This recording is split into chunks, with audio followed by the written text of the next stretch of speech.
topic is thriving in the digital marketing landscape, overcoming challenges and specializing for success. So we have three esteemed speakers. I'm sure everybody has met them.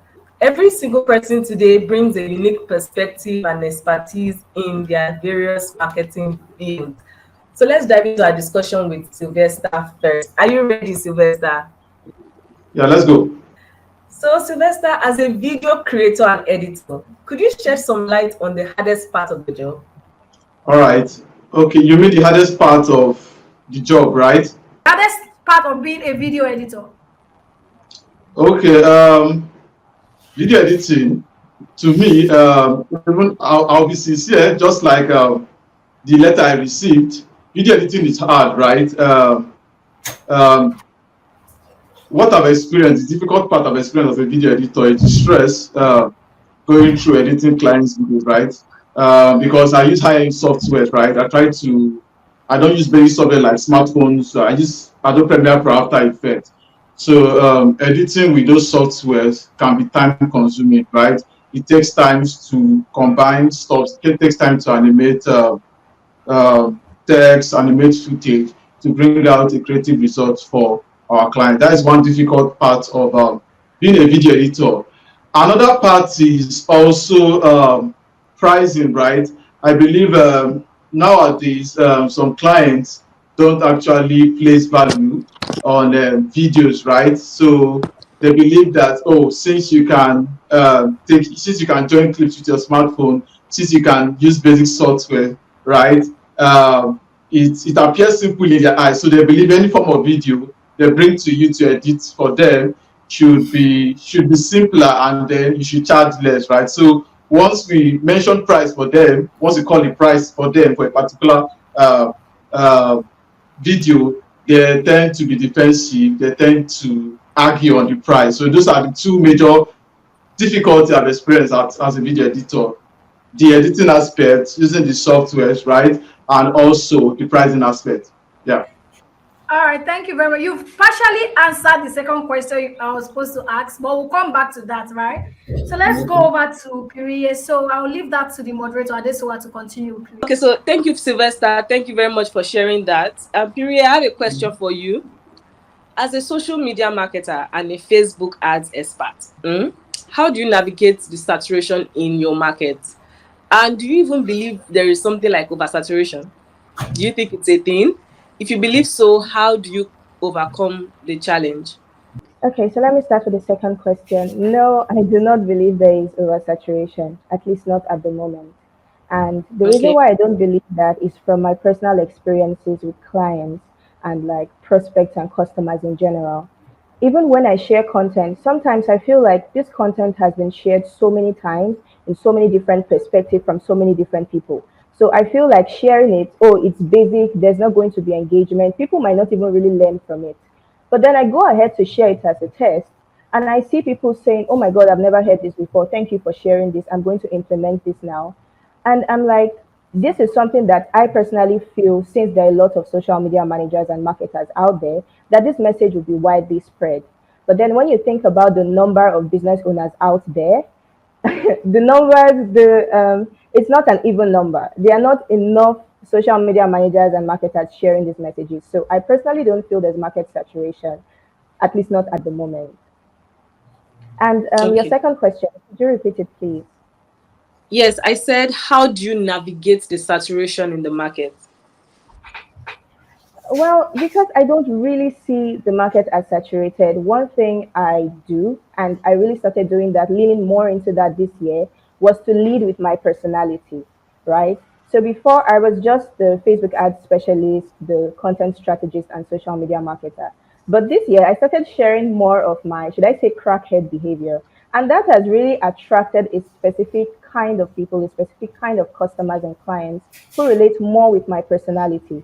So that they're not just getting my message, they're also connecting with my personality. And that's one of the ways I stand out. So when Elohor was talking about differentiation through your values and personality, it really connected with me as well. Okay, thank you very much. I have one last question for you, Piriye, and it's still tied to saturation and everything. So in an industry considering what you do, Facebook ads and all that, in an industry where the failure rate is super high, like you really have people complain a lot about their ads and how the ad strategy does it. How do you navigate the failed experience? How do you establish credibility? Like, okay, I will fix your ad for you. I know maybe you've paid someone in the past, they've not paid, they didn't do the work, they just took your money. Don't worry, I will work for you and your ads work. How do you establish that connection and credibility? So the first thing I would say that has helped a lot is my messaging in terms of the promises I make and how clear I am on how the ad system works. So I'm really clear on telling people that it's not magic. I'm not a magician. I'm not here to promise you a 10x ROAS and promise you $10,000 in your first day of running ads, right? So I really explain and show them what it actually takes and all the different parts that have to work together to run successful ads. So when a client reaches out to me and says, "Oh, I want to run ads," the first thing I do is walk them through what is your offer, what is your audience, what ad creatives do you plan to use. And by the time we go through that process, even before they make the payment, right, I'm just walking them through everything they need to have in place. They're like, I've never actually had this happen before. They just say, okay, you need to spend this amount and I'll just set up the ads for you. But this level of attention and this breaking down the process and explaining all the different parts that have to be in place, I've never experienced that before. So that's one thing that helps me build credibility, the way I break down and make clear that, first of all, it's not magic, to manage your expectations. And I basically explain how ads work as a tool for visibility and not some magical genie's lamp to just get you sales and customers without any effort. Thank you very, very much. The other question I wanted to ask Sylvester was, so I know you've mentioned about customers downplaying the value you bring. They question the legitimacy of your profession. Like, just to edit videos. How do you navigate through such instances and ensure that your role and value you provide are appreciated? All right, come again. You say, how do I navigate? How do you navigate through those instances and ensure that the role and value you bring to the table are appreciated? All right, okay. So for the first point, I mentioned that the first challenge I have is the software, right? To we that use Adobe Premiere Pro After Effects, we know the kind of effort we put in to achieve great animation, great videos, great visuals for our client. So when you use a particular software again and again, you will find an easy route, right, to everything you want to achieve, right? The same thing I've applied for my videos, the kind of reels I make. I create a particular template. There are shortcuts, right, on my system I use to make sure I edit faster and simpler, right? As a beginner, the software can look complicated and difficult. So for me, I found my own way of making sure that I can edit client videos faster and simpler. Right, I can't explain them now, right? With they are all complicated, but of course, in every software, there are shortcuts and everything. And secondly, I make use of sometimes I edit from scratch and then I combine them with templates, right? So there are templates provided in the software, just like every other software.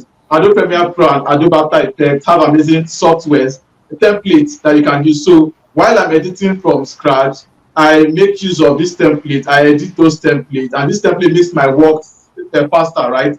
And then I can deliver quickly. And so for the second part, attracting clients who don't value that work, the how do you, is okay. How do you communicate it to them for them to see the value in what you do? Yeah.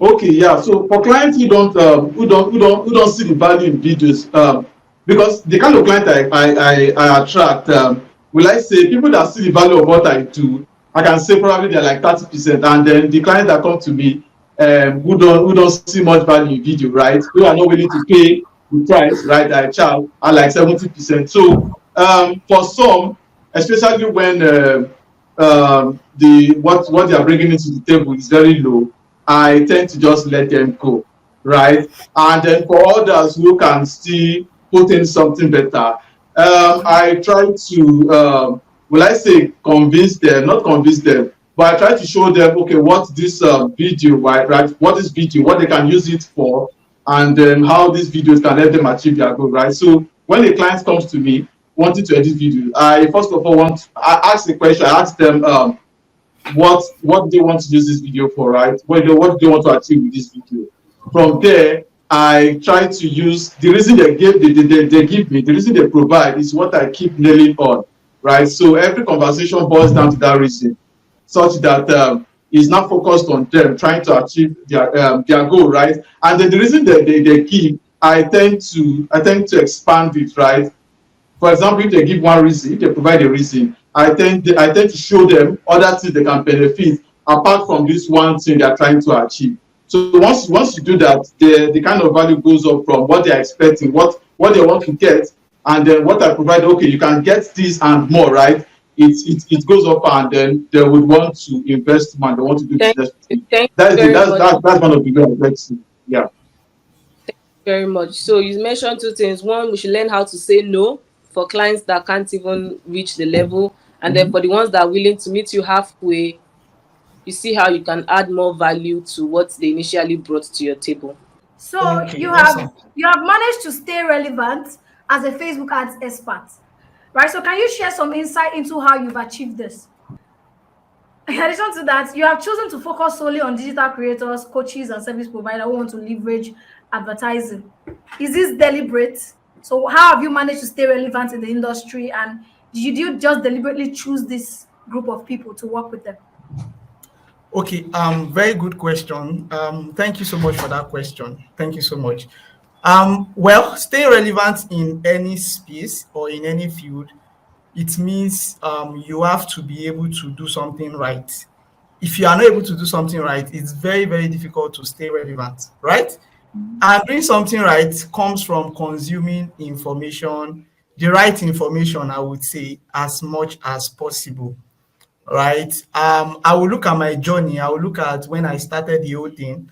It was more like a freestyle something. I was just freestyling, when I was in school back then. But over time, I gained clarity on what I actually wanted for myself and what I wanted to achieve with that particular skill. And, I managed to stay above waters.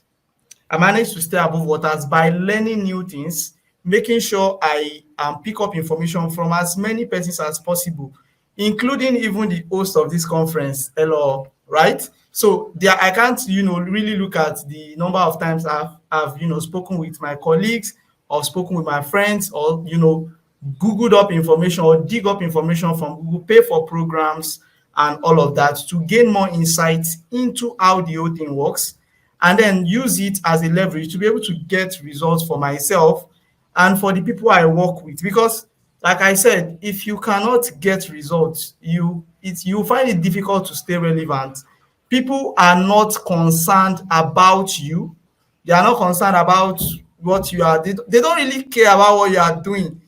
They care about results, and it's your job as an advertiser or whatever it is you do to be able to deliver on those results and then make sure you satisfy these people, because when you do, you tend to gain more, you gain recommendations from them. You gain, it's more like a how would I describe this? It's like a ripple effect. All right, it just keeps multiplying. It keeps, the effect of what you did keeps happening, and then it keeps on going like that. It can go sideways as well, both ways. It can be bad, it can be good, depending on what you are trying to get. And then the second question, was it a deliberate intent? Was I deliberate in my selection of clients? Yes, I was.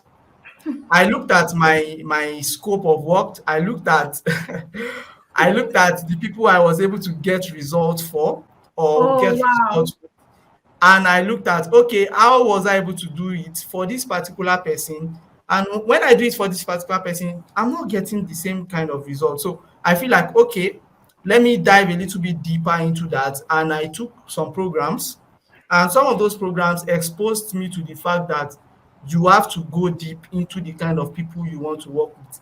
And it comes from the people you've look at the kind of people you get results for, and then just on in on those kind of persons. So I looked at the businesses I got results or get results for, and I just deliberately, pick them and say, okay, let me work with coaches, digital creators, and let me work with service providers and get them more results. Wow, that's really nice. I think I like that. Many people they just say, "Oh, I'm a copywriter. you have kind of like indirectly explained niching in another way, if you ask me. So maybe you have tested all the waters, you have worked over. When you look at it, like, I think working with all these different kind of people, these are the specific people that I get better result for, and I just want to focus on these people. And that's a very good way to also niche. For me, I worked for product businesses as well at one point, but why I ran away from them, my own is not really a matter of result. It was a matter of I don't have power for their stress. And so I say, you know what? I'm not, because they'll tell me that my product is 5K. You're asking me to pay this money. I tell people I'm not do it again. That was my own the reason why. So people that are working for product businesses, and I well done, no, you know, many of them don't want to invest. And I'm not saying this to shade people doing product businesses. Mhm. But it's always, except maybe you've seen, except those businesses that have grown to a certain extent. And the truth is, even the product businesses that pay are the product businesses that knows how to monetize their knowledge, or that have the idea of monetizing their knowledge. Because now they see that this thing is actually beyond just selling clothes and this. There's a lot that goes in. Those ones that have exposure. So yeah, I agree to that. So the final thing I'd like to ask is, what unique challenges do you face in leveraging advertising? And how do you address these challenges? Advertising can be a lot. It has to do with results. And I also think Piriye should also answer that. So after you, Piriye should answer that. Advertising can be a lot where you try to get people results. I pay you money to run ads, you charge me, and then I'm not seeing results. What are those unique challenges, and how have you been able to, overcome that? First off, when a client pays you and you are not able to get results, it will be like wahala mashele, wahala go sup, right? So there are a lot of challenges, just like you said. I faced a lot of them. I faced a whole lot of them, and even up until now, I still face them. And one way that I would say you have to be able to, overcome every challenge you can face is what Piriye said when she was answering the question she was asked in the first, instance, which was communication, right? When you are able to communicate properly with the kind of people, with the people the person you are working with, they tend to have an understanding of what is going on. And one of the mistakes I see people make in this field that gives them more problem upon the problem that is naturally there, because there's a problem there naturally without you looking for trouble, Oh my right? God, so yeah. But one of the mistake I see people make, in this space, is that they overpromise and then they don't tend to deliver on that promise, because Yeah. they don't even know what they are promising in the first instance. Imagine, let's take for instance somebody that has never, you've never, let's say, run a lead generation campaign in a particular niche, and somebody comes to you that, okay, I want to generate 1,000 leads. I want to generate 5,000 leads. How much would it cost me to generate this number of leads? And you just go ahead and say, okay, to cost you 500, to cost you X amount of money. Now, you put in the X amount of money, the leads are nowhere to be found. You are in trouble already. So Wahala. that's Wahala shele. wahala go sup. Because if I'm the client, I will be angry. So I've made mistakes in this particular, this thing I just said. I've made this particular mistake. And because of the kind of person I am, I love my name a lot. I love my name. I love what I do. I love the kind of impact and influence I have. I don't intend to tarnish it. I've done this mistake, just like I said, and I had to use my own money to cover up for the cost that Wow. was missing. All right. I used Wow. my own money to cover up for the cost that was missing. And I did not even tell the client. All right. So when the client came back for retainership, or continuation of all the stuff that was going on, I told him, okay, we are not working on our previous plan. So based on my research, my tests, this is what we are working with. And he was like, no, nah, it's too much from. And then I made him understand. And the guy was actually happy to pay for the increment, because I told him this is what happened. Though I didn't tell him that I used my money, because I knew it would probably, spike something in him. And, I didn't want to say it basically. So I just gave him that, okay, Yeah. we are not using, um, we are not following this path. So we are going like this. And he agreed that eventually, and we went like that, and it was easy. Now I was able to make money for myself and make more money for him as well. So I think it all comes down to how you communicate with your clients, how you communicate with, yeah, your clients per se. If you are working with people for yourself, it all depends on being, honest with yourself. Don't just be, somebody that is sentimental towards, let's say you spend 100K in editing a video with Sylvester, or you spend 200K, and then you think because you spend 200K to edit this video, it must work. Facebook ads or paid advertisement does not work like that. You can just edit a video like this in this room, and then it will just be what will work for you. So that's what I would say you have to do to overcome the challenges: communication, and then open-mindedness to what you are doing exactly. It will help you solve your problem a lot. Wow, thank you very much for that communication and open-mindedness. Wow. So Piriye, what do you have to say in addition to what I know Toyeeh said a lot? He did, and he killed it. If I had to add something, it would be to chest both the good and the bad results. That's one thing that works for me. So a campaign is performing well, I'm keeping my client posted. This is what is happening, we are getting these results. A campaign is performing horrendously, I'm keeping you posted still. I'm saying this is the campaign we set up. These are our expectations. We are not meeting these expectations, right? So now this is what I'm going to suggest that we do. These are the tweaks I'm going to suggest that we made. And in one such campaign, we ran a test again, we tried another audience, and then we started getting better results, right?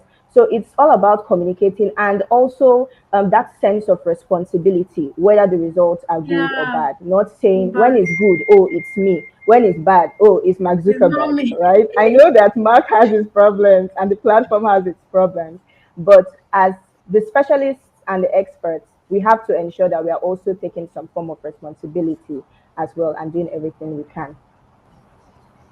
Amazing, amazing. I think Sylvester also has something to say about this. Communication and taking responsibility is key.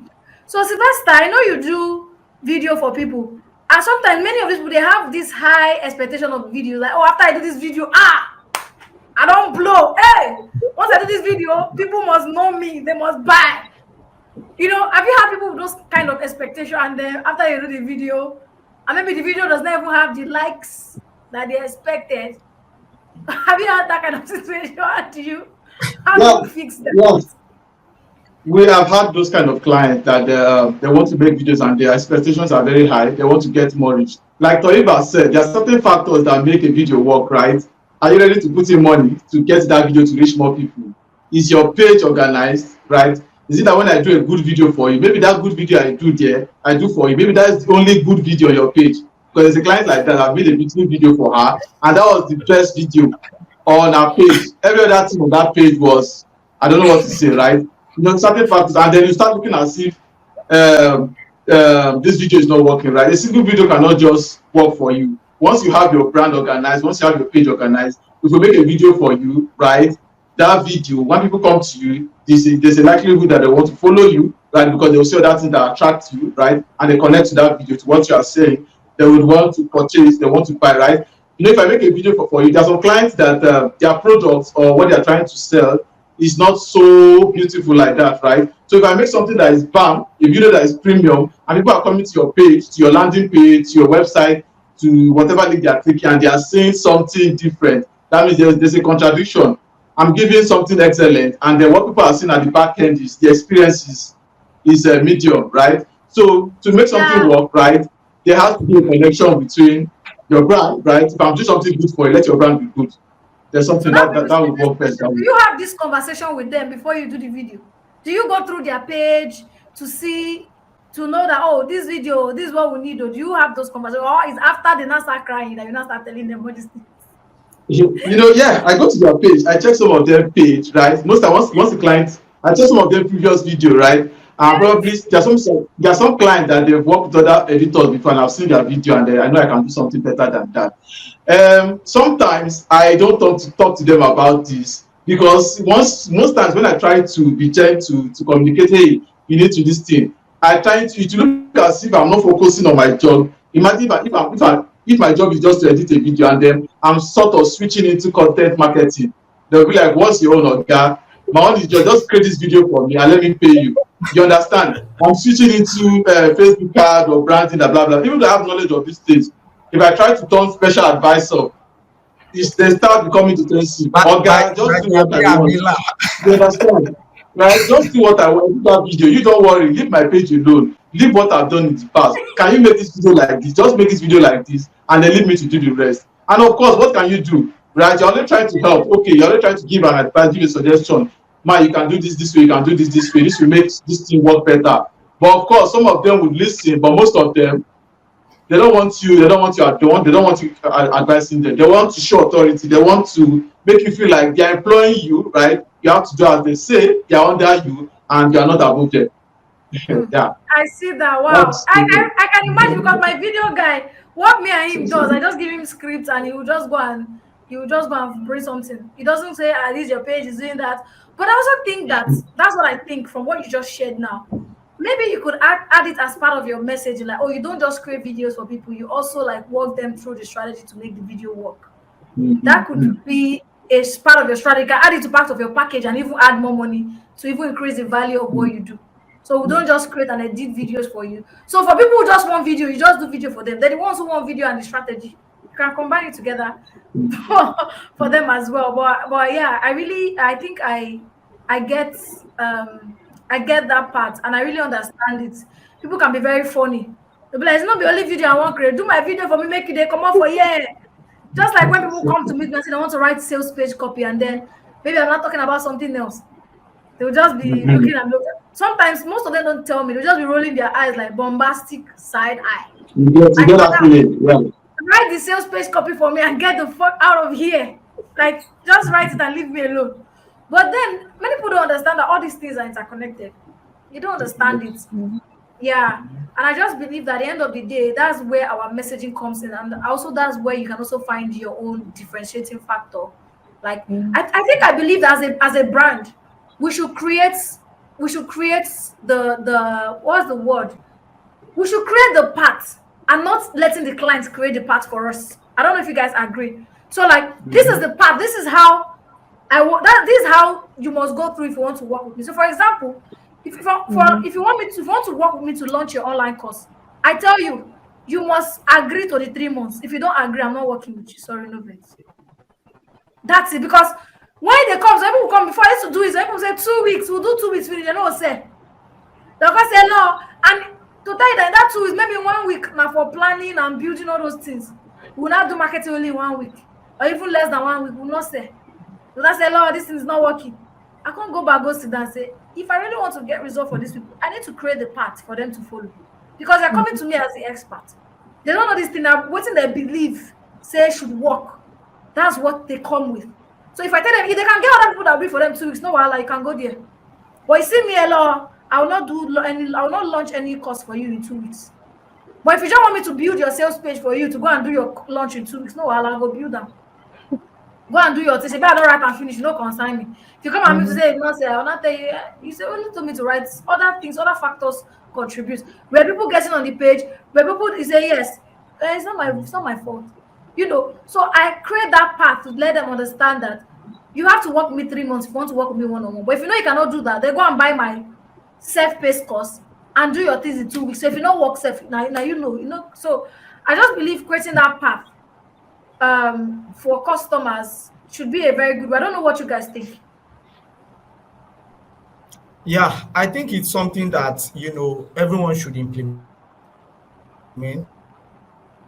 Personally, I would actually look through it very well. I think I lost the network there. So when you come to me, I will give you a form to fill in before we start working together. You see the details of the form. You see what I want. What if you don't even understand some stuff on the form?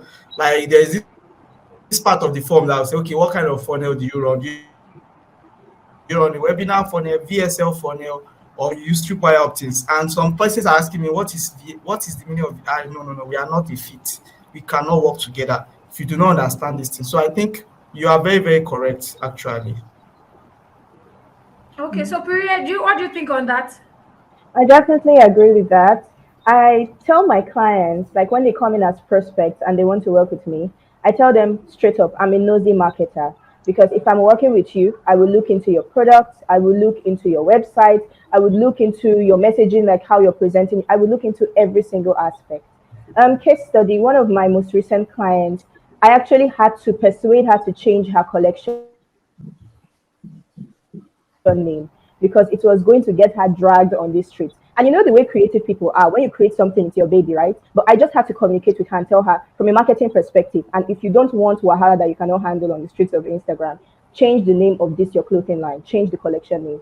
And then she went and she consulted someone else who fit her ideal target market, and the person expressed similar sentiments with me, and she ended up changing her collection name. So I just tell them straight up, I'm a nosy marketer. I have my systems, I have my processes.